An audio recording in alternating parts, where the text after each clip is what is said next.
arriving in U.S. mail from St. Louis in the original de Havilland DH-4 biplane and 10 bulky gunny sacks are the combined audiobook renditions and supplemental background information as presented in podcast form by moi, me, Robert P. Fitton.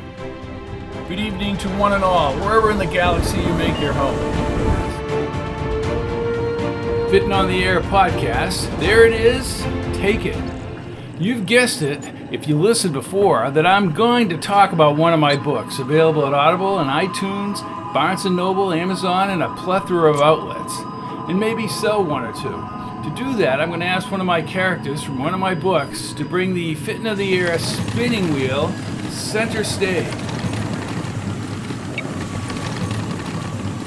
Would you enter and sign in please on the wall chalkboard?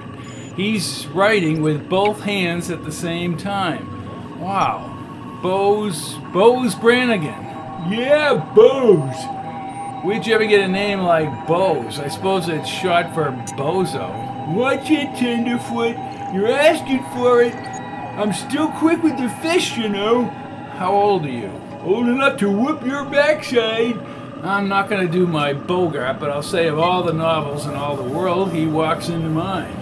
What book of mine are you in, Bose? I'm in the Matthias Jones series. Or which book are you in, Bose? 6 Feet Under, Mr. Big Shot. My boys and me have a tile business in Hamilton, New Hampshire. The Patio Boys. Wonderful. Would you kindly spin the Fitton of the Air spinning wheel? Yeah, I can spin that, baby. Round and round she goes. And where she stops, nobody knows. Okay, it's slowing to a stop, fortunately. Time Portal Alpha? What is that, an electric toilet seat? Yeah, right. Time Portal Alpha is a favorite story of mine, Bose. You need any patio work done? Goodbye, Bose. Thank you. Cheapskate. Time Portal Alpha started out as a series. A mission impossible for time travel where Mark McKenna brings his crew back in time to correct the evil deeds of Nico Morrow, who wants to level the playing field by bringing down the United States on planet Earth. It begins in present-day Southern California. When Morrow affects a change in the timeline, the crew assembles in space, a warp of sorts, to avoid what McKenna and his crew can readily see is happening to the Earth below. So when we think of Southern California, we conjure up images of Hollywood, Disneyland, Beach Boys, not the Patio Boys. Palm trees grow, in the words of Neil Diamond, and let me add, freeways flow. Lots of freeways. Southern California is green in the freezing cold of winter back east. Flowers and manicured lawns, green golf courses. So what's the common denominator? Common denominator is not any of the above images you might conjure up about Southern California. But it is water, water everywhere, and not a drop to drink, Mr. Coleridge. California's water system would foster the economic powerhouse that affected the rest of the United States. What if over 100 years ago there was no water brought to the Southland? Well, Mark McKenna and his crew can observe the timeline transformation firsthand, and it's not pretty. The original arid landscape of LA was not desert, but it wasn't Beverly Hills either. Fred Eaton and William Mulholland. Eaton and Mulholland went on several expeditions up north to chart the water before LA became the LA we know today. I have 2 distinct lines of thought about the original project to bring water to Los Angeles. It's very easy, like any argument, to latch onto a narrative, more reflective of your own psychological makeup than to acknowledge concurrent or multi-current events. There are reasons why the water was brought to Southern California. Certainly former Mayor Fred Eaton, who was aware of the Owens Valley water, and Harrison Gray Otis of the LA Times were prime movers. And so is William Mulholland, chief engineer of the project and superintendent of the water and power in Los Angeles. The Bureau of Reclamation, as well as Teddy Roosevelt, approved of bringing water to LA. Some people made fortunes, yes. Mulholland did his job. Some people got screwed, yes, others did not. But what is evident with the 1920s only a couple of decades away, that Los Angeles and the country would be forever changed. The aqueduct H2O spurred the economic development of Los Angeles. People poured into California partially because of promotion not too long after the Civil War. Why all the hype, you ask? Money, money, money. A cornucopia of land companies contributed to the concept of California, the land of milk and honey. And so they came, populists in the industry. The idea of a land with ideal climate took hold as crates of oranges, lemons, and farmland crops from the San Joaquin Valley arrived in snow-drifted winter back east. The water brought into Los Angeles raised the standard of living. And then, as with many historical sagas, is another story. Yes, many landowners in the Owens Valley up north were paid for their land, but most had no idea that the men coming up from LA were piecing it all together to establish an aqueduct to Los Angeles.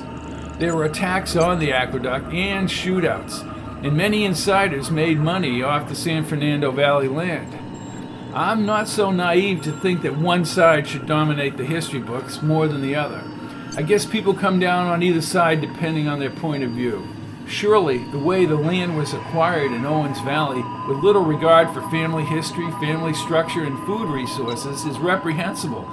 That doesn't mean that I throw out the extraordinary result of transporting the water to Los Angeles. The progress and hope for a good life for millions and the contribution to Americana and the economic engine of the United States is worthy of consideration.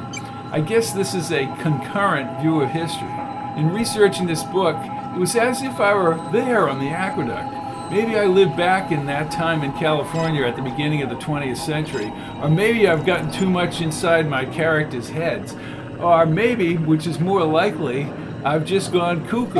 I said at the beginning of this blog that the book didn't adhere to my original outline. McKenna and his people were to have confronted Nico Morrow in subsequent books to rectify changes in time. Again, a Mission Impossible team for time travel. Except McKenna's team in this book is confronted with deadly consequences. And I didn't count on McKenna while working on the Los Angeles Aqueduct, meeting and falling in love with Aubrey, a former Harvey girl who works the food concession along the aqueduct. The book balanced so much better with the villain Nico, McKenna's relationship with Aubrey, and the history of the aqueduct. November 5th, 1913, the water flows from up north to Los Angeles. Mulholland briefly spoke to the crowd, and the ceremony is in Time Portal Alpha. The event is reenacted in the audio version. Then Mulholland stood after the band had started playing, and somebody shouted out, "The man who built the aqueduct!" Mulholland walked over and without notes began speaking. McKenna heard snippets of Mulholland's address. "You have come here today to ask us to render an account of our stewardship, and we've come ready to do it. If the project fails, we are to blame. We took the responsibility for failure and willingly and gladly have done the best we could. If there is a father of the aqueduct, it is the man who went out and found the supply, who made the preliminary plans and who turned the project over to the city. Former Mayor Freddie, pioneer of the project. He planned it, we simply put together the bricks and the mortar. This rude platform is an altar, and we are on it here consecrating this water supply, dedicating this aqueduct to you and your children and your children's children for all time." Mulholland panned the crowd for a few moments. "That's all."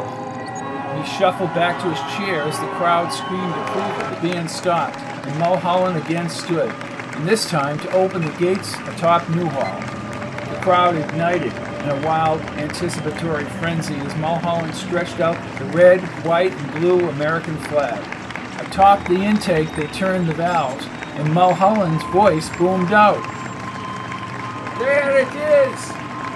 Take it!" It was 1:10 p.m., November 5th, 1913. The cascade was unleashed, and water from the Sierra Nevada mountains gushed down the step spillway toward the San Fernando Valley. The crowd's cheering was overshadowed by the sound of crashing water.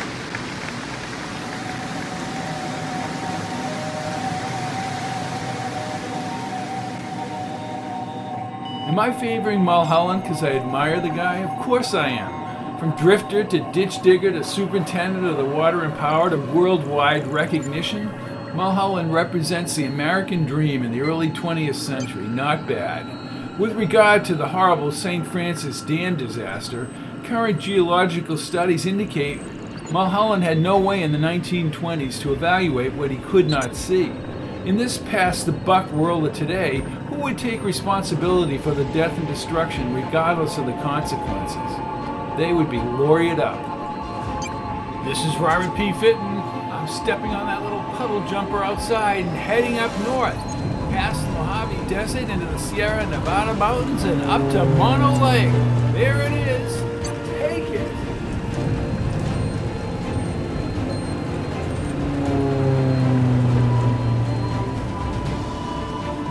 All of my books are available in paperback, Kindle, and audio at www.fittonbooks.com. You can listen to all my audiobooks on audible.com. Just type in Robert P. Fitton. Thank you and good night.